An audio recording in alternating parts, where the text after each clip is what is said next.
Assalamualaikum warahmatullahi wabarakatuh. Perkenalkan, nama saya Ari Handoko, mahasiswa Unipar, nomor NIM 1410439. Pada kali ini saya akan mencoba menjelaskan atau mempresentasikan tentang mata kuliah pendidikan anak dengan laras.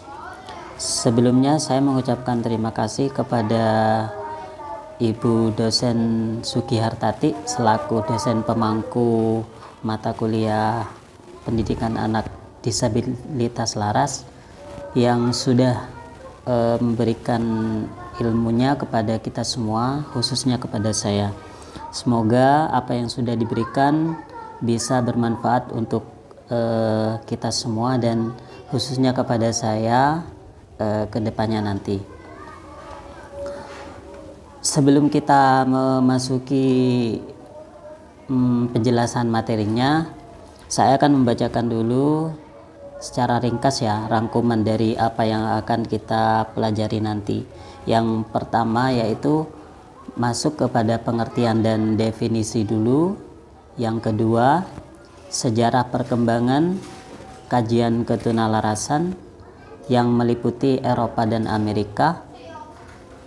Terus yang kedua meliputi Indonesia, yang pada daerah Eropa dan Amerika ini dibagi lagi menjadi 3 bagian ya, yaitu sebelum abad ke-19, abad ke-19 dan abad ke-20. Kalau yang pembagian sejarah di Indonesia itu menjadi 2 bagian, sebelum proklamasi kemerdekaan dan masa kemerdekaan. Terus yang masuk ke bahasan yang ketiga, klasifikasi anak tunalaras. Yang pertama mengalami kesulitan penyesuaian diri dengan lingkungan, yang B mengalami gangguan emosi. Lanjut kepada pembahasan selanjutnya, yaitu model, konsep, dan teori pendekatan ketunalarasan, klasifikasi disabilitas laras, dan yang terakhir karakteristik disabilitas laras. Masuk kepada bagian pembahasan yang pertama, yaitu meliputi pengertian definisi anak disabilitas laras. Pengertian di sini adalah tunalaras adalah individu yang mengalami hambatan dalam mengendalikan emosi dan kontrol sosial. Individu tunalaras biasanya menunjukkan perilaku menyimpang yang tidak sesuai dengan norma dan aturan yang berlaku di sekitarnya. Tunalaras dapat dibedakan disebabkan karena faktor internal maupun faktor eksternal atau pengaruh dari lingkungan sekitarnya. Jadi anak dengan disabilitas laras ini termasuk di dalamnya tuh anak nakal ya, yang tidak tahu aturan, tidak tahu tata krama, selalu berbuat salah, selalu berbuat onar, pokoknya yang kasar-kasar dan tidak sesuai dengan norma dan aturan yang berlaku di masyarakat ataupun di kelas tentunya ya. Istilah untuk menyebut anak dengan gangguan emosi masih bervariasi. Istilah yang digunakan untuk menyebut anak dengan gangguan emosi adalah gangguan perilaku atau dalam bahasa Inggrisnya behavior disorder. Tetapi dalam dunia pendidikan anak luar biasa, anak yang mengalami masalah tingkah laku disebut sebagai anak disabilitas laras, yang mana di dalamnya mencakup anak dengan gangguan emosi atau emotional disturbance dan anak dengan gangguan perilaku behavior disorder. Jadi itu pengertian dari pendidikan disabilitas anak dengan disabilitas laras ya. Langsung masuk ke pembahasan selanjutnya, yaitu sejarah perkembangan kajian ketunalarasan.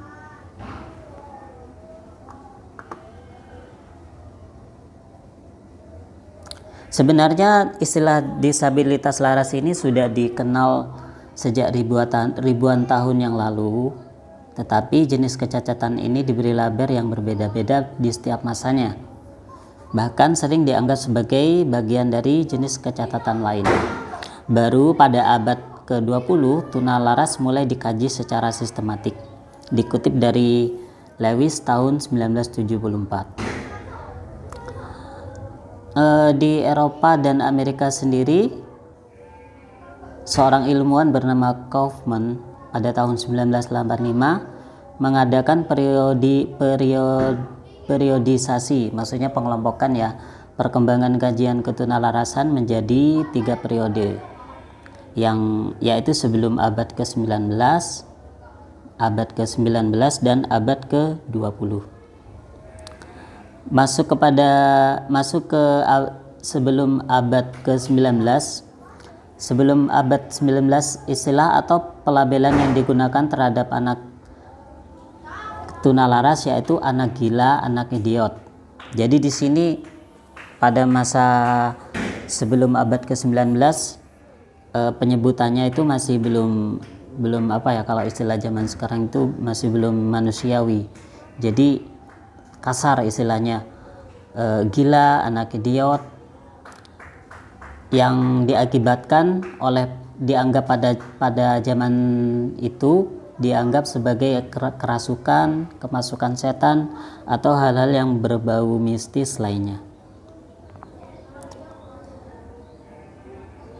Penanganannya pun pada abad sebelum 19 ini masih tidak manusiawi sekali ya. Misalnya ditelantarkan, dibuang, disiksa, dilukai, disekap, dijauhi dan sebagainya. Jadi pada saat itu dianggap aib sekali. Pada masa itu juga anak tuna laras dan anak tuna grahita masih tumpang tindih. Jadi tidak jelas pembagiannya ya, mana yang tuna laras, mana yang tuna grahita.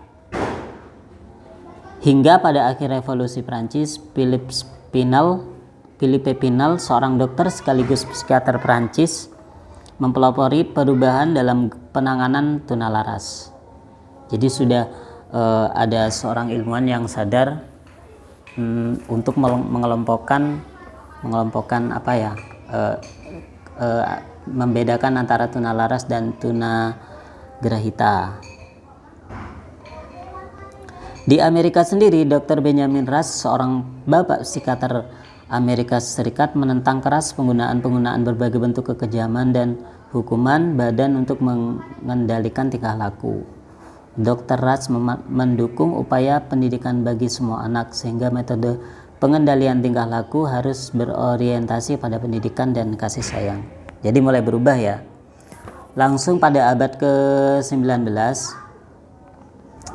pada abad ke-19 ini tuna laras dan tuna grahita sudah mulai dibedakan ya. Pada abad ke-19 anak tuna grahita dan tuna laras dianggap menjadi satu kategori, yaitu masih belum ada perbedaan ya. Pada abad ke-19 ini tuna laras dan tuna grahita itu masih menjadi satu kategori, yaitu idiot. Pengaburan istilah tuna grahita dan tuna laras pada awal abad ke-19 dapat dilihat dalam beberapa deskripsi tentang anak idiot yang pada saat itu mungkin dapat dikategorikan sebagai psikotik atau autistik.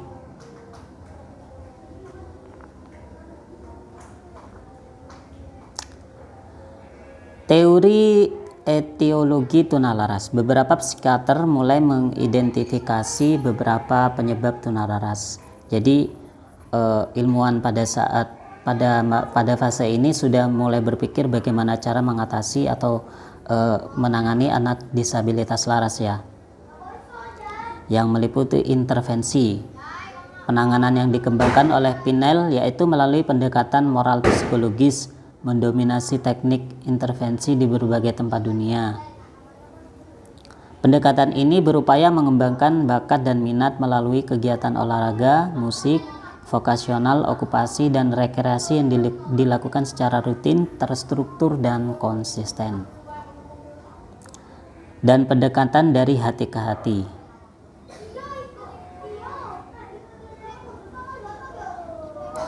Pada masa ini juga berdirilah panti-panti untuk menampung anak dan remaja tunalaras dengan tujuan merehabilitasi mereka.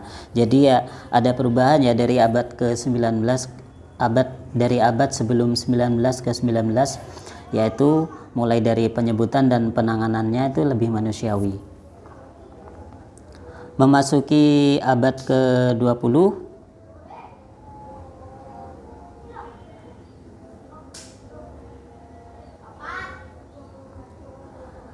sejak 1920-an, klinik bagi anak bermasalah dibuka di berbagai universitas dan sekolah di Amerika Serikat. Dibandingkan dengan model lapangan yang diberikan oleh psikiater sebelumnya, ada 3 hal baru, yaitu kerjasama antar disiplin dan dalam penanganan anak. Jenis tingkah laku yang ditangani tidak terbatas pada tingkah laku yang parah. Perhatian juga diberikan pada tingkat hubungan antar individu dan sikap orang dewasa yang mungkin mempengaruhi anak. Langsung masuk ke sejarah di Indonesia ya. Sebelum proklamasi kemerdekaan, pada waktu negara kita dalam penjajahan bangsa Belanda, maka raja-raja di daerah dan dibantu masyarakat termasuk para remaja melakukan perlawanan. Seluruh kekuatan rakyat disatukan oleh raja-raja setempat. Akibatnya para remaja dan pemuda tidak memiliki panutan norma dan nilai-nilai kehidupan yang mantap, sehingga timbul konflik dan frustasi yang mengakibatkan penyimpangan dalam perilaku atau istilahnya tunalaras itu sendiri ya. Akibat kondisi remaja seperti ini, banyak orang tua yang tidak mampu lagi untuk mendidik putra-putrinya. Maka pemerintah pada waktu itu merasa khawatir terhadap perkembangan para remaja, sehingga didirikan Prayuwana yang disetujui pemerintah Belanda. Fungsi lembaga itu memberikan nasihat dan bimbingan kepada orang tua yang sudah tidak sanggup mendidik putra-putrinya, semacam asrama yang menampung anak dengan disabilitas laras itu sendiri ya. Pada masa kemerdekaan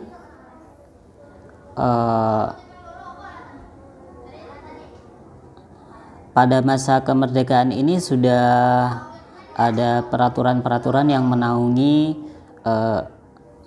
penanganan anak disabilitas laras ya. Demikian juga dengan adanya Sekolah Guru Pendidikan Luar Biasa atau SGPLB yang pertama didirikan di Bandung. Hal ini di samping kepedulian pemerintah juga upaya untuk merealisasikan Undang-Undang Pokok Pendidikan tahun 1950. Pertama dibuka hanya terbatas pada spesialisasi ABC, jenis kecacatan kedisabilitasan ABC, dan beberapa tahun kemudian dibuka spesialisasi D dan E, calon pendidik anak tunalaras. Jadi pada masa setelah kemerdekaan ini, perhatian pemerintah terhadap anak dengan disabilitas laras besar sekali ya, dengan ditandainya adanya pembentukan undang-undang yang menaungi dan juga mendirikan banyak sekolah guru yang khusus menangani tentang jenis kedisabilitasan yang beragam, termasuk di dalamnya anak dengan disabilitas laras.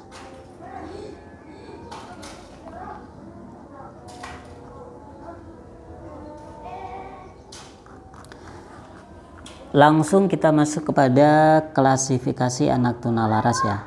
Dikutip dari Wikipedia, secara garis besar anak tunalaras dapat diklasifikasikan menjadi anak yang mengalami kesukaran dalam menyesuaikan diri dengan lingkungan sosial dan anak yang mengalami gangguan emosi. Seorang ilmuwan bernama William MC pada tahun 1975 itu mengemukakan kedua klasifikasi tersebut antara lain sebagai berikut. anak yang mengalami kesulitan dalam menyesuaikan diri dengan lingkungan sosial, dan anak yang mengalami gangguan emosi. Jadi dua itu ya klasifikasinya. Anak yang mengalami kesulitan dalam menyesuaikan diri dengan lingkungan sosial, termasuk dalam kelompok ini dapat mengadakan hubungan sosial tetapi terbatas pada lingkungan tertentu, misalnya keluarga dan kelompoknya. Keadaan seperti ini datang dari lingkungan yang menganut norma-norma tersendiri, yang mana norma tersebut bertentangan dengan norma yang berlaku di masyarakat. Terbagi menjadi dua bagian ya. Children are at a primitive level of socialization, artinya pada kelompok ini dalam perkembangan sosialnya berhenti pada level atau tingkatan yang rendah. Mereka adalah anak yang tidak pernah mendapatkan bimbingan ke arah sikap sosial yang benar dan terlantar dari pendidikan. Yang kedua, children with minimum socialization capacity. Anak kelompok ini tidak mempunyai kemampuan sama sekali untuk belajar sikap-sikap sosial. Hal ini disebabkan oleh pembawaan atau kelainan, atau anak tidak pernah mengenal hubungan kasih sayang, sehingga anak pada golongan ini banyak bersikap apatis dan egois. Selain itu, anak yang mengalami gangguan emosi terdiri dari neurotic behavior. Anak pada kelompok ini masih bisa bergaul dengan orang lain, akan tetapi mereka mempunyai masalah pribadi yang tidak mampu diselesaikannya. Ini menyangkut faktor internal dari penyebab dari anak disabilitas laras itu sendiri ya, yaitu masalah pribadi yang belum terselesaikan di diri mereka. Yang kedua, children with psychotic process. Anak pada kelompok ini mengalami gangguan yang paling berat sehingga memerlukan penanganan yang lebih khusus. Mereka sudah menyimpang dari kehidupan yang nyata, sudah tidak memiliki kesadaran diri dan tidak memiliki identitas diri.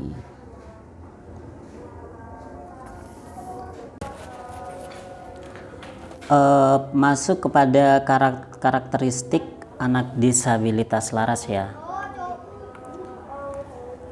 Biasanya anak disabilitas laras itu tidak mencerminkan kedewasaan dan suka menarik diri dari lingkungan.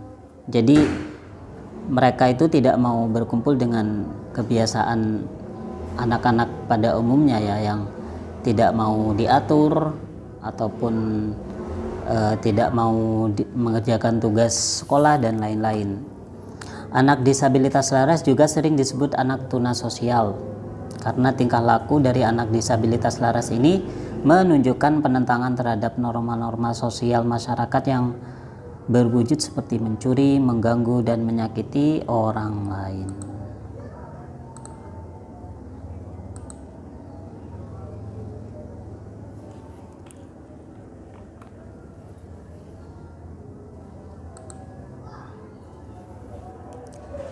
Penyebab terjadinya disabilitas laras itu terbagi menjadi 3 bagian ya: faktor biologis, faktor psikologis, faktor lingkungan.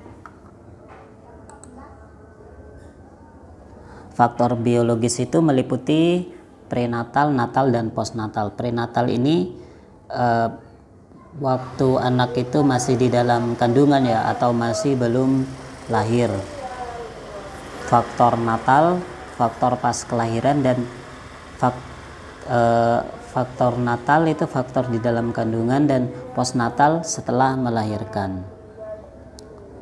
Meliputi yang faktor biologis itu ketidakseimbangan neurotransmitter, faktor genetika atau keturunan. Maksudnya di sini ada keturunan di atasnya yang mungkin punya gejala atau mengalami disabilitas laras ya, yang itu bisa ditularkan kepada anak yang dikandungnya. Yang kedua itu faktor yang selanjutnya, infeksi yang mengakibatkan brain damage. Brain damage maksudnya ada bahaya di otaknya sehingga memunculkan penyakit mental atau mental illness. Terus yang selanjutnya, cedera yang menyebabkan cacat mental, ibu jatuh saat hamil.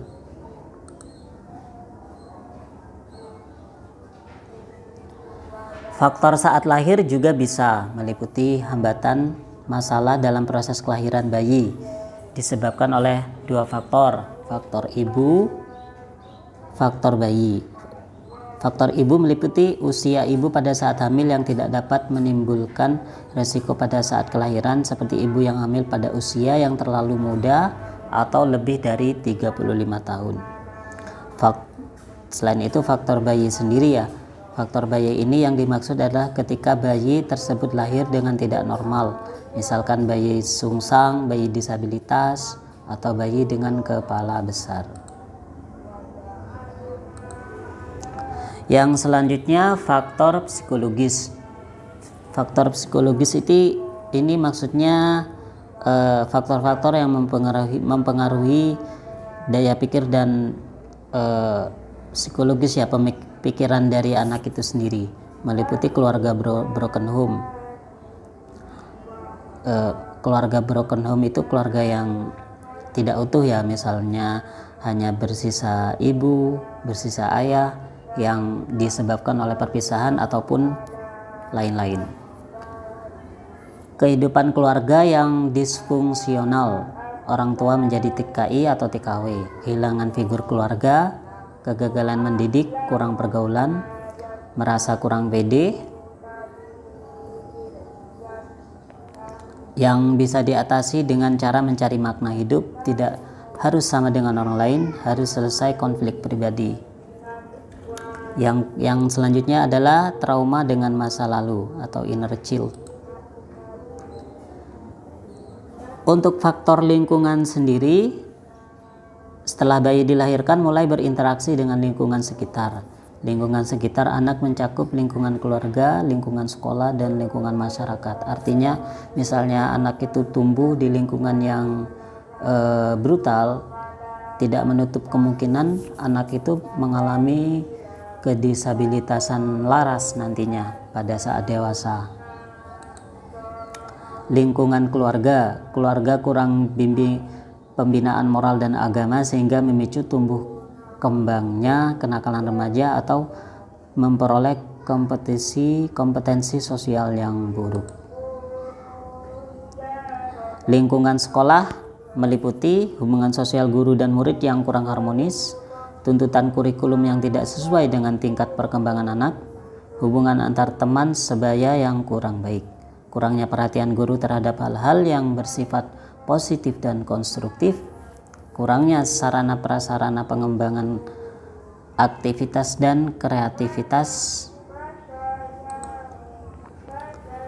Untuk lingkungan masyarakat, yaitu kurangnya sosialisasi yang tepat merupakan akar dari masalah kekerasan yang ada dalam masyarakat. Berbagai pengaruh baik positif maupun negatif menjadi dampak dari terjunnya anak di lingkungan masyarakat.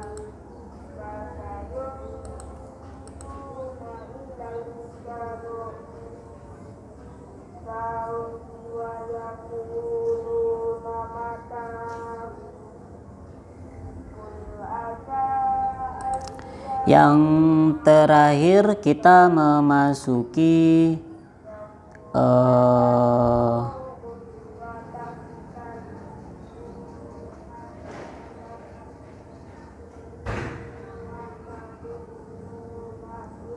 teori atau pendekatan bagi siswa yang mengalami gangguan emosi dan perilaku atau laras itu sendiri ya,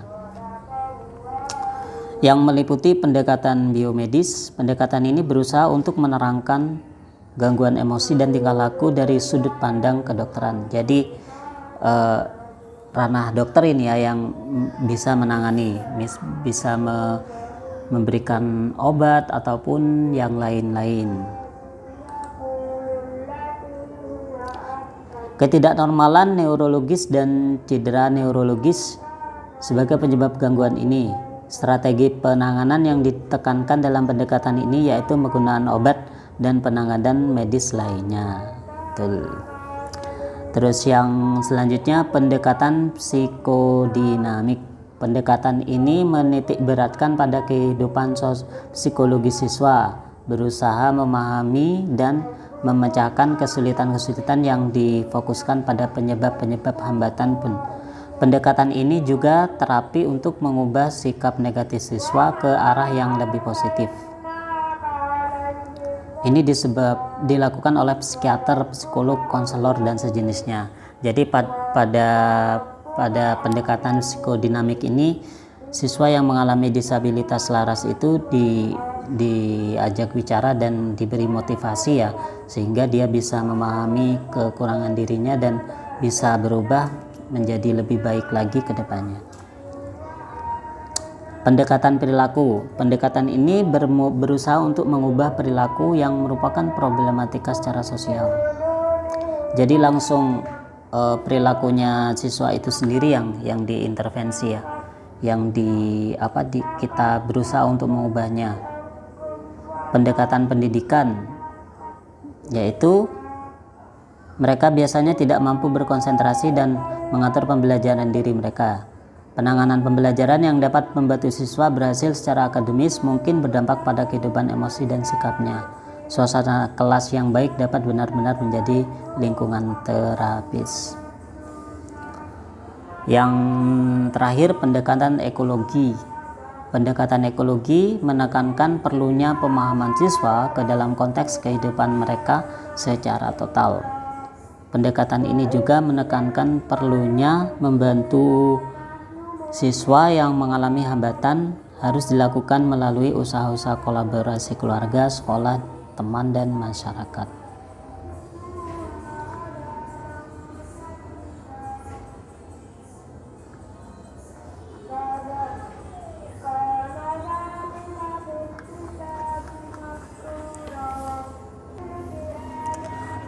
Mungkin hanya itu yang bisa saya sampaikan dan jelaskan mengenai mata kuliah pendidikan anak dengan laras ini. Semoga sedikit apa yang sudah saya berikan bisa bermanfaat untuk para viewer semuanya. Dan juga sekali lagi saya mengucapkan terima kasih kepada dosen Ibu Sugihartatik selaku dosen pengampu dari pendidikan anak dengan laras ini. Semoga apa yang diberikan bisa bermanfaat untuk kita semua. Terima kasih. Wassalamualaikum warahmatullahi wabarakatuh.